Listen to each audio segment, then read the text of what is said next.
Y es una invitada ya amiga de la casa. Claro. Podemos decir que sí. María Soledad Farola, doctora María Soledad. Bueno, yo digo doctora, pero ¿viste Sole. Sole, porque a los abogados les decimos doctores y algunos quieren que les digan doctores, Sole. Otros te dicen, no tengo un doctorado, no soy un doctor. Así. Che, qué lindo look Sole. que vino. Diosa. Muchas gracias, muchas gracias. ¿Tuviste Primero, para ustedes, ella siempre nos trae Qué regalitos. bonito. porque Gracias. Ya nos viene al pelo. yo tomo mucho mate y me parece que todo el mundo tiene que tomar mate. Muy Y bien. una amiga me los hizo en tiempo récord, así Nosotros siempre decimos de tomar mate acá. Sí, es verdad. ¿Viste? Y después andamos robando mates a Lucho, a la... ¿Viste? En los cortes. Sí, yo estaba ahí, ya Pero- lo vi que hay uno que está tomando mate. Todo María acá. Soledad Farola, dice el mate. Muy bien. Sí, por supuesto. Sí. Por supuesto. Con la balanza Hombre. de la justicia. Muy bien. Abogada y uva, dice. Muy bien. Muy Estamos orgullosa. defendiendo, Orgullosa. sí, Muy orgullosa de la universidad pública. como debiera ser, ¿no? A mí me sorprende cuando alguien... Bueno, Vio no como sé, recién yo- hablábamos de yo Iser hoy también, me orgulloso sorprendo de con Iser. todo hoy. Estoy como... Está bien, no hay que perder la capacidad de sorprenderse nunca. no. Por favor. Es que este país no te permite No, tampoco. no. ¿Viste? Cuando vos decís, no se puede ser más, Ujú. se Siempre se superan. puede, siempre se puede. Es increíble. Bueno, con Sole, ellos ya saben que es especialista en derecho civil, en derecho de familia. Alguna que otra vez también te metes en otros Sí, juegos. sí, porque sí, el en derecho de general. familia yo siempre digo que abre a todas las tangentes. todos. Y hoy vamos a hablar un poco de la cuota alimentaria, porque a veces no se le puede reclamar al padre, al progenitor. ¿A quién le podemos reclamar cuando no le podemos Mira, reclamar? el último programa estábamos hablando del tema de un papá que dijo, yo no trabajo más, Sí. no me cobras. Porque no tengo plata. Lo traemos a colación. ¿Qué pasa? El niño tiene que alimentarse y hay que buscar herramientas, el derecho buscó herramientas para poder brindarle a ese niño la asistencia, lo que sería la asistencia mínima. Entonces, podemos recurrir al cobro de la cuota alimentaria a los abuelos. Mirá. En realidad, el origen de la obligación alimentaria es diferente. El del papá viene de la responsabilidad parental y el tema de los abuelos o hasta tíos viene de los alimentos que se dan en relación al parentesco. Porque el código establece que puede haber alimentos en relación al parentesco, ascendentes y descendientes.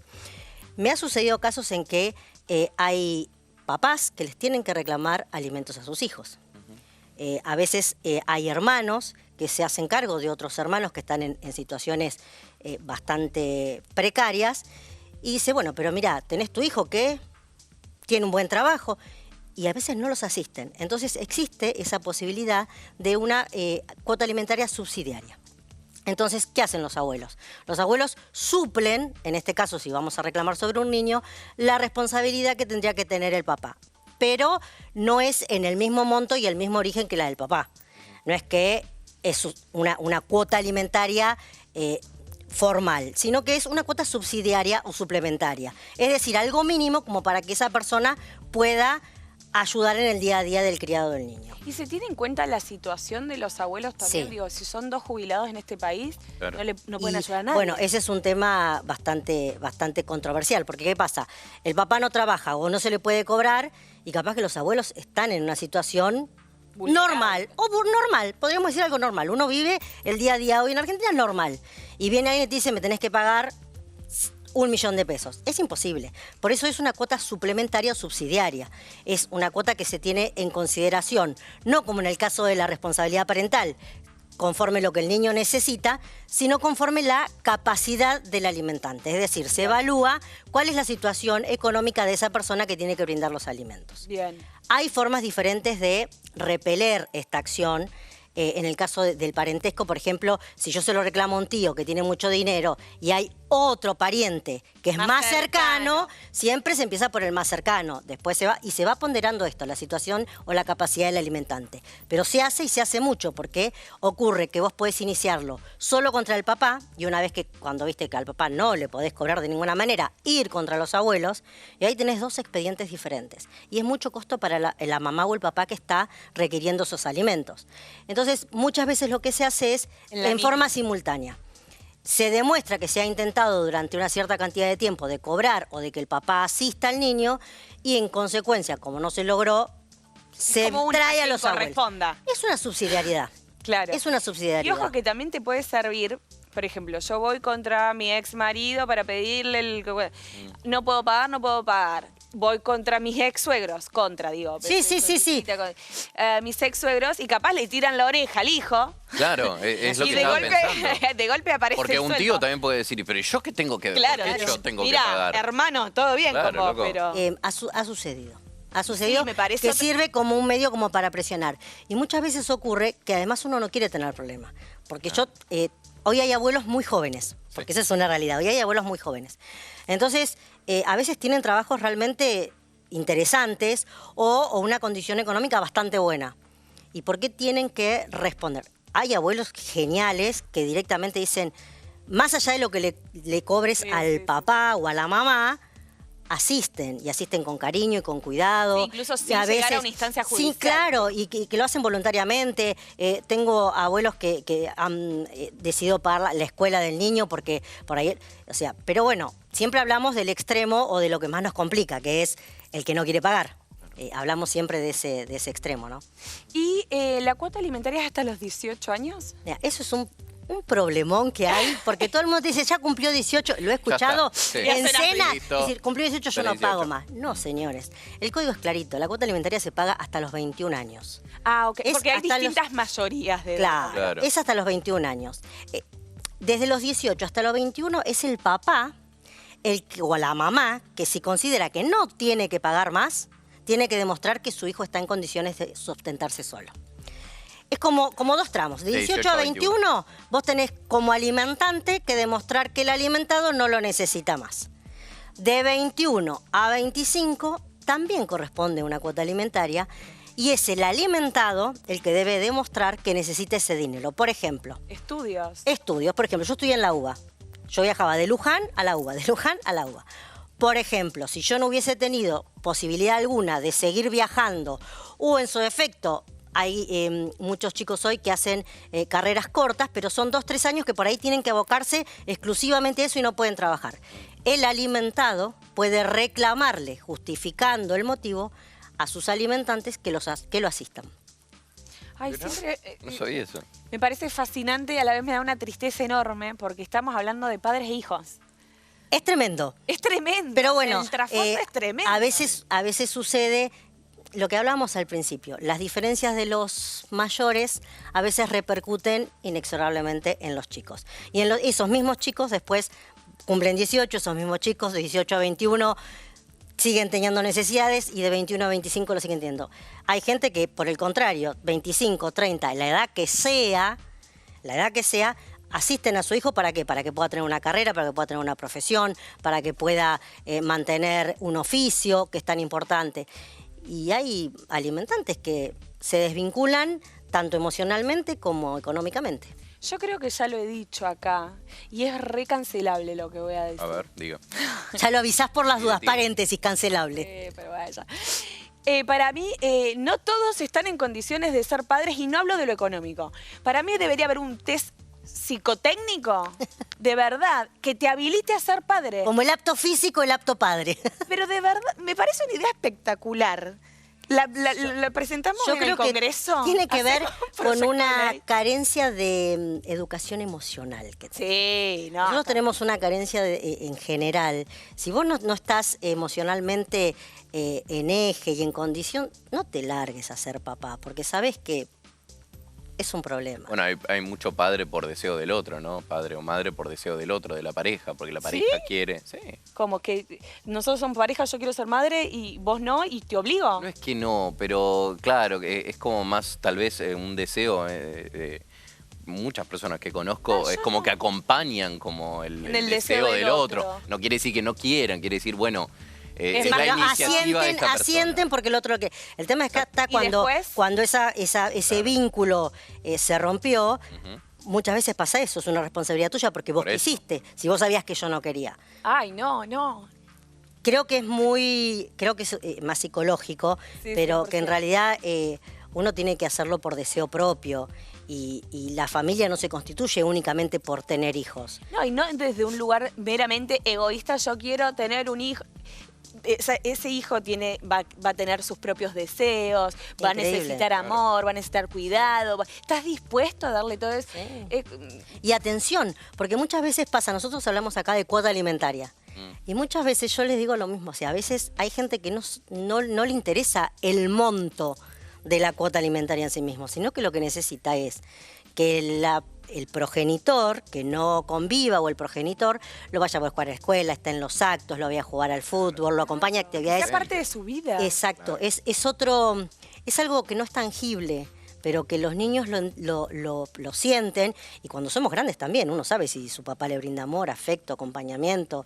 O sea, creo que tiene que ver con eso, que a veces hablamos de cuota alimentaria y muchas veces el derecho de comunicación con el niño o el vínculo también es importante. Y a los papás y a las mamás que no tienen esa convivencia, les es muy importante. Porque el que está el día a día sabe si el niño está enfermo, no está enfermo, está contento, está triste. Y por más que vos del otro lado le pagues 1 millón de pesos, si vos no compartís momentos, sos un banco. No, es que ese niño, cuando crezca, a terapia va a llevar que no fuiste al acto escolar, no que no pasabas la cuota alimentaria. Y yo creo que sí, yo creo que uno llega a terapia cuando uno es más grande por todas esas cosas. Por niños, porque uno, por las heridas ausencias, por las heridas de abandono. Y muchas veces al revés, porque también puede pasar que a veces en la misma casa los adultos uno insulta, y uno dice, tu papá que no me pasa o tu mamá que no viene. Sí, eso esas cosas uno no se da cuenta a la larga cómo afectan en el día a día del niño. Sí, la construcción de la figura materna o paterna. Los psicólogos hablan mucho de eso, de cómo habla tu mamá de su pareja. O sea, de tu papá afecta a tu figura paterna. Sí, la imagen que creás de cada uno. Sobre todo en el primer septenio, Sí. los primeros 7 años. Sí, es tremendo. Sí, bueno, todo lo que sucede en los primeros 7 años medio que define... Sí, esponjas. Yo digo, es la etapa de la esponja. Vos absorbés todo. Exacto. Todo, lo bueno, lo malo, la forma de hablar, la forma de vincularte. Bueno, imagino que vos estás en contacto mucho con psicólogos, porque en Sí. tribunal familiar...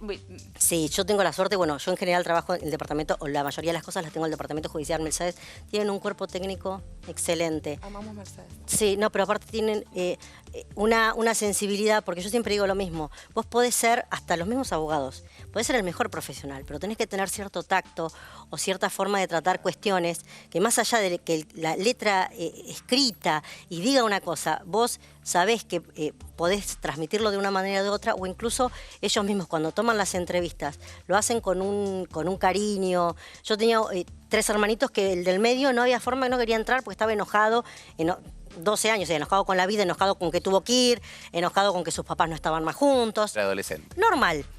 Y ella se sentó al lado y dijo, ¿vos no tenés ganas de entrar? No, porque me parece, de buena manera, al pedo, no me gusta.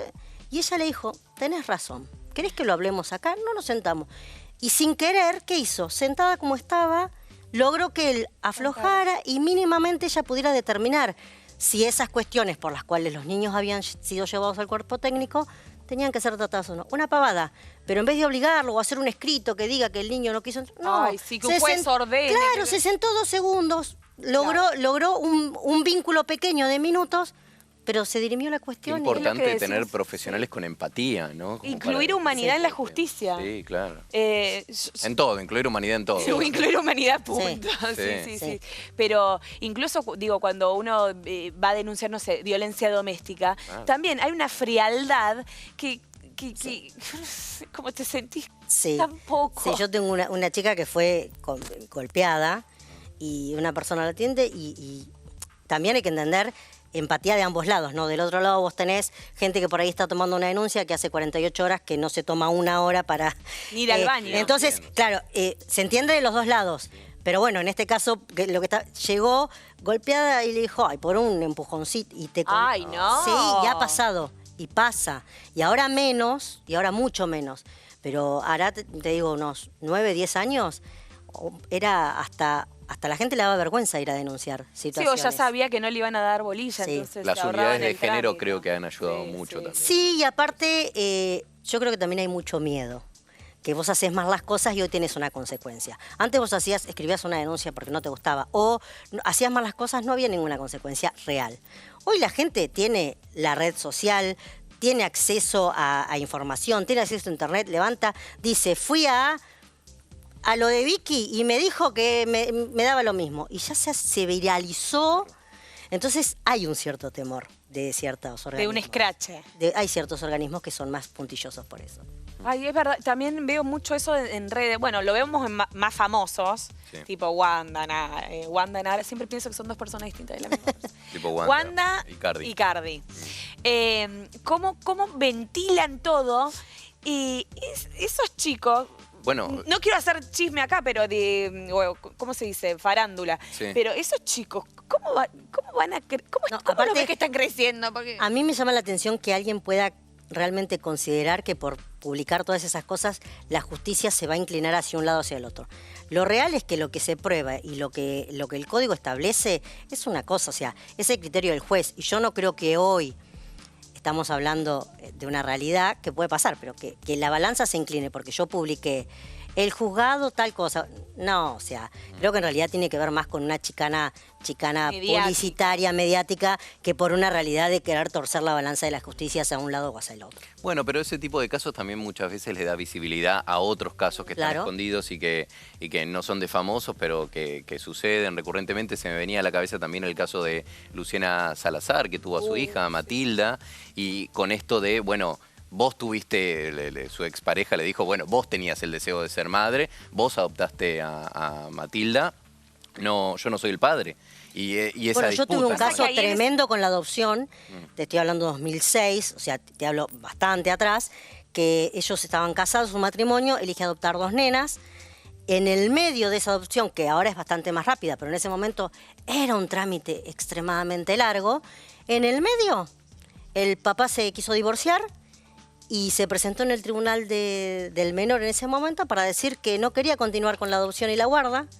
Y en ese momento Perdón, ¿quién no quería el padre? papá se divorcia de la mamá y dice que resuelve Ya está, que que no no, quiere, él no que no quiere seguir. Las nenas hacía casi 9 años que estaban conviviendo con ellos en guarda, pero le faltaba salir la adopción. Y la mamá me viene a ver a mí y me dice, ¿yo qué hago? Porque ¿qué pasa? Vos si no eras en ese momento familia, claro. marido y mujer, no podías adoptar. Entonces tenía que devolver las hijas. Ay, no. Sus hijas, 9 años. No había jurisprudencia. A mí me agarró una desesperación porque aparte yo conocía a las nenas, las veía. Tuvimos la suerte de que, bueno, el juez de menores en ese momento de Jaque vio la situación, hicimos distintas presentaciones para mostrar que estaban divorciados, pero que había un núcleo familiar, que las nenas hacía casi 9, 10 años que estaban Que con tenían su esa vida ya mamá, armada. pero era su mamá, o sea, no es que te conocieron otra cosa, porque la adoptaron muy Qué chiquititas. doloroso igual que tu padre... Y para las nenas, sí. Y él siguió después en contacto con las No, porque él decía que no quería seguir con la adopción, que quería... Exactamente lo que Claro, estoy mencionando de Luciana creer. Salazar, digo, es lo y mismo. logramos tener una sentencia que Celia, su mamá, fue mamá divorciada, logró la sentencia de adopción. En el caso de Luciana Salazar entiendo que ella y Redrado tienen un contrato aparte en donde Redrado se compromete de por vida a mantener a la hija. Hicieron como Él un dice contrato... que no. Y ahí está Bueno, la disputa. Ana Rosenfeld Claro. dice que sí. En realidad lo que está escrito, a ver, la ley es clara, lo que uno firma o lo que uno se compromete es para las partes como la ley misma. Esa es la base. Es claro, sí, la base de derechos civiles. Después está en que vos primero tenés que demostrar que eso está firmado, que eso fue Que no hubo firmado, vicio. que fue firmado con voluntad, Claro, que que no hubo con coacción consentimiento. Pero bueno, si está firmado y está escrito, es bastante poco probable que pueda eximirse de su responsabilidad. Totalmente. Ay, Sole, que me encantó. Me encanta. Y hablamos de todo. Sí, y hasta farándula. No, todo. Impecable. Ahí está el Instagram de Sole y también la página. Sí. Para aquellos que tengan un conflicto o que quieran prevenir conflictos. También. Eso es otra. El derecho preventivo es lo mejor que podría Sí. haber. Pero siempre es como yo digo, nosotros en el derecho vamos de atrás. Vamos cuando ya está el conflicto. Sí. Entonces muchas veces hay cosas que se pueden prevenir. Mejor prevenir que curar. No, Siempre. pero bueno, qué sé yo, estás pensando en divorciarte. Antes de hacer... decir, che, O ¿cómo firmar puede ser? cosas. Muchas veces bien. pasa con las Oh, firmas. La sí. gente, por favor, no firmemos nada No. sin antes saber que firmamos. Sí. Uy, sí. Hoy me podría hablar hoy. Hoy estoy como que recapitulando historias de mi vida. Qué lindo. Bueno, siempre. Qué lindo. ¿Qué es eso? Pero hoy más.